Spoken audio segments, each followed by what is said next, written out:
dalam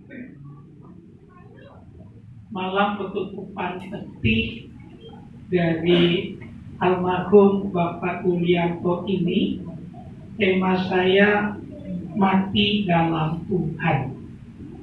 Ada dua jenis kematian. Yang pertama, mati di luar Tuhan. Yang kedua, mati di dalam Tuhan. Kitab Wahyu ditulis oleh Rasul Yohanes. Rasul Yohanes punya 5 kitab dalam Alkitab kita. Pertama Injil Yohanes, yang kedua 1 Yohanes, 2 Yohanes, 3 Yohanes, dan yang terakhir kitab Wahyu. Rasul Yohanes satu-satunya murid Yesus yang mati di usia tua. Saya berdoa supaya kita mati semuanya di usia tua. Ya, tapi sebenarnya kalau kita mau jujur, hidup itu bukan soal lamanya, tapi bagaimana mengisi kehidupan itu. Khairil Anwar dia berkata dia mau hidup 1000 tahun. Kenyataannya dia mati usia 26 tahun. Tahukah saudara, penyair yang terkenal itu, dia menulis dalam syairnya dia mau hidup 1000 tahun. Tapi dalam catatan riwayat hidupnya dia mati usia 26 tahun. Jadi hidup ini bukan soal pintar-pintarnya kita. Ada yang mengaturnya, yaitu Tuhan. Nah, yang saya mau tekankan buat kita bukan soal bagaimana matinya. Yang jadi masalah kita matinya dalam Tuhan atau tidak. Itu yang menjadi rahasianya. Penulis kitab Wahyu ini, tadi saya katakan Rasul Yohanes, dia panjang umur. Dia pernah dianiaya waktu pemerintahan Rom, dipimpin oleh seorang kaisar namanya Nero. Banyak orang Kristen mati syahid karena Kaisar Nero terkenal kejam. Ya, dia suka mengadu manusia dengan binatang. Ya, dan mesti ada yang mati. Dan mengadu manusia dengan manusia. Mungkin saudara pernah nonton Gladiator. Mesti ada yang mati. Kalau melihat darah, dia senang, tambah semangat. Ya, dan si penulis kitab Wahyu ini pernah dianiaya pada zamannya. Dia pernah digoreng di minyak panas di tengah umum. Nanti di rumah ambil penggorengan, taruh minyak dalam penggorengan itu. Sampai mendidih, lihat, jangan celupkan tanganmu, pasti melepuh. Tapi Rasul Yohanes dimasukkan hidup-hidup. Dia tidak mati. Ya, jadi dari kisah Rasul Yohanes kita tahu mati hidup kita ditentukan oleh Tuhan. Ya, bayangin dicelupkan di minyak panas, hidup. Jadi orang percaya mati bukan karena iblis, mati bukan karena penyakit, tapi mati karena diambil Tuhan. Saya ulangi, siapakah penyakit? Penyakit gak bisa ngambil nyawa kita. Siapakah iblis? Iblis gak bisa ngambil nyawa kita. Karena kita umat ketebusan Tuhan yang sudah ditebus dengan harga yang mahal. Tuhan Yesus mati bukan karena iblis. Ya, baca Alkitab kita, Yesus menyerahkan nyawanya. Dikatakan, ya Bapa, ke dalam tanganmu aku serahkan nyawa. Jadi Bapak Yulianto, ya gak usah pikirin yang macam-macam. Bukan diambil oleh penyakit. Jangan salah, jangan ngarang. Orang dunia boleh bilang begitu. Apalagi disantet, enggak. Tapi udah waktunya. Udah apa? Udah apa? Iya, kalau memang udah waktu, jangankan sakit, makan pisang keselak mati kalau waktunya. Nah, yang jadi masalah kita nggak tahu kapan waktunya. Karena itu perlu percaya Yesus. Ya, kalau mati di dalam Yesus nggak perlu takut. Kita berpisah tapi nanti berjumpa lagi. Jadi berpisahnya cuma sementara. Ya, berpisahnya cuma apa? Sementara, nanti ketemu lagi. Ketemu lagi. Ketemu lagi. Orang percaya itu nanti dikumpulkan bersama-sama. Ya, dikumpulkan bersama-sama. Boleh nangis. Ya, boleh nangis. Tapi jangan seperti orang dunia yang tidak punya pengharapan. Ya, mesti punya pengharapan. Nanti kita ketemu lagi. Dan kalau mau ketemu, mesti pelihara iman. Mesti setia kepada Yesus. Ya, saya dengar Pak Yudianto punya anak dua.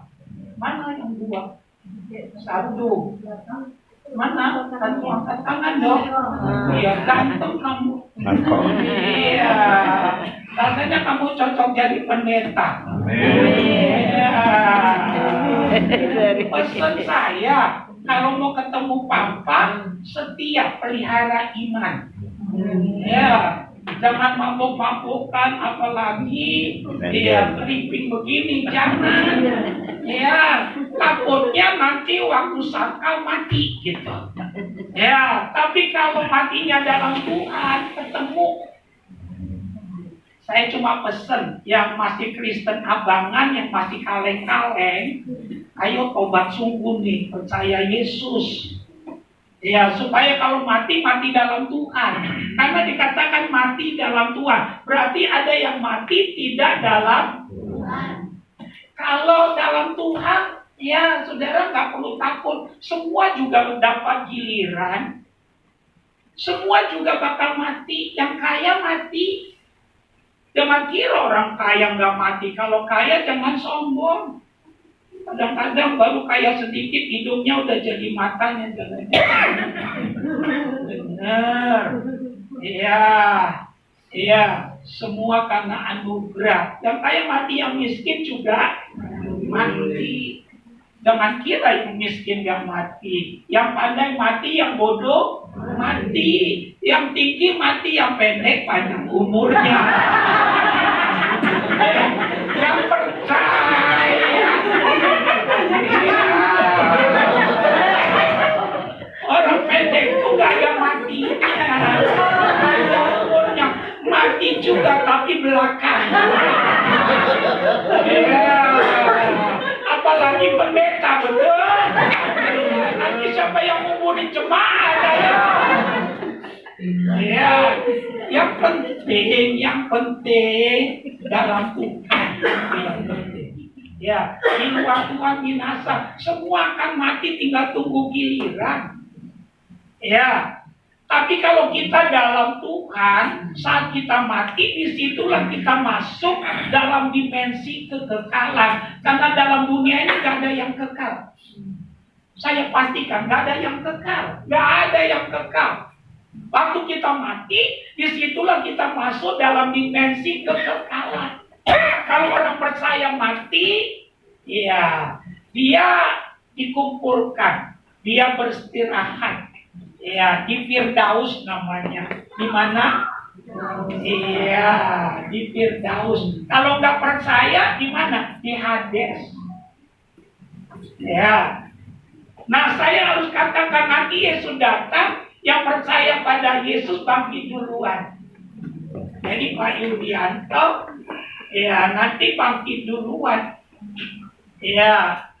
Mendapat tubuh kemuliaan, tubuh yang gak bisa mati lagi. Karena di sorga bertubuh. Saya harus kasih tahu, di sorga bukan kayak kelelawar nginggep di mana-mana, enggak. Ya, sorga itu bagus, orang bertubuh. Orang bertubuh di sana, tubuh kemuliaan. Bagaimana tubuh kemuliaan itu? Seperti Yesus waktu bangkit. Pertanyaannya, kenal nggak? Kenal dong. Iya. Bisa makan nggak? Bisa, tapi nggak perlu makan karena nggak lapar. Ya, jangan kira nggak bisa makan, tapi nggak perlu makan. Ya, kenapa kita makan? Karena lapar. Ya, dan juga nggak ada pertumbuhan lagi di sorga. Kalau saya pendek, ya nggak numbuh lagi di sorga, saudara. Ya, yang penting yang saya mau katakan, mati dalam Tuhan. Itu yang saya mau katakan. Kalau belum di dalam Tuhan, yang masih mabok, yang masih main apa itu, main judi, apa itu judi online, tiap hari berkelahi sama bininya larang, Pak, tobat lupa. Ya karena kalah dia marah sama bininya, diam lu. Kalau gua menang, lu juga yang dapat. Ya, ibu-ibu pesan saya, kalau suamimu kasih uang, coba sedikit tanya halal atau haram gitu. Tapi kita jangan nanya, yang kita sebut puji Tuhan gitu, dasar miskin gitu.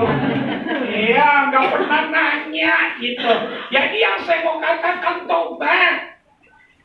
Yang masih judi, yang masih mabok, ya, yang masih apa itu suka tripping, yang masih hidung gak karuan, malam dibuat pagi dibuat malam. Ya, saya harus katakan yang masih suka zina tobat. Kita nggak tahu kapan matinya kita.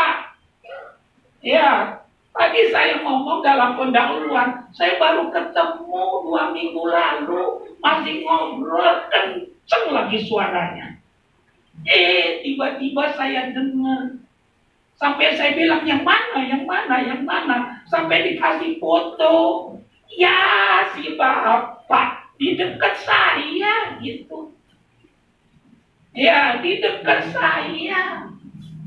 Saya mau katakan, ya, biar kita semua siap-siap. Amin. Ya, siap-siap bukan berarti mati besok, tapi kita memelihara iman kita. Ya, baik-baiklah pelihara iman. Ya, saya lihat sih semua yang hadir sih orangnya nih baik-baik. Tapi kan perlu dinasihatin juga, betul?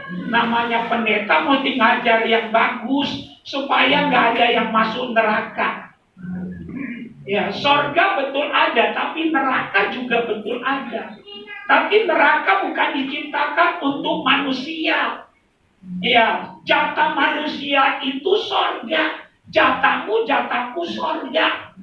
Kalaupun ada orang di neraka karena dia memilih sendiri. Nah, saya sudah bilang, percaya Yesus selamat. Kalau engkau tidak mau percaya, kalau engkau sampai mati nggak mau percaya, kalau engkau akhirnya di neraka, itu pilihanmu. Tapi saya percaya kita semuanya memilih untuk ke sorga. Amin. Karena itu setialah sampai mati. Pak Yulianto setia sampai mati memelihara imannya. Ya, bisakah kita tetap setia sampai mati? Tanda tanya besar. Ya, uruslah mulai sekarang. Karena kita nggak tahu kapan berakhirnya hidup ini. Bagi keluarga yang berduka, nangis boleh. Ya, tapi nggak kemana-mana. Ya, yang kita kasihi Bapak Yulianto sudah beristirahat di Firdaus. Ya, udah lebih enak dari kita. Kalau kita masih mikir mau bayar listrik, betul? Ya, saya mau katakan beristirahat, nggak ada sakit lagi. Ya, kita masih suka lihat dompet kita yang ketemu recehan, betul? Betul. Ya, karena kalau dimuat, ya, karena suka nyamber, saya pendek-pendek pendeta gitu. Ya, jadi saya cuma mau bilang sama kita, ayo, jangan mikirin Pak Yulianto-nya. Sekali lagi, Alkitab nggak suruh memikirkan yang sudah dipanggil Tuhan. Kalau kita udah dipanggil Tuhan, Tuhan yang berurusan kepada kita. Kita yang hidup, bisa nggak setia sampai mati? Itu yang penting. Kalau yang udah dipanggil Tuhan seperti Pak Yulianto, ini udah selesai.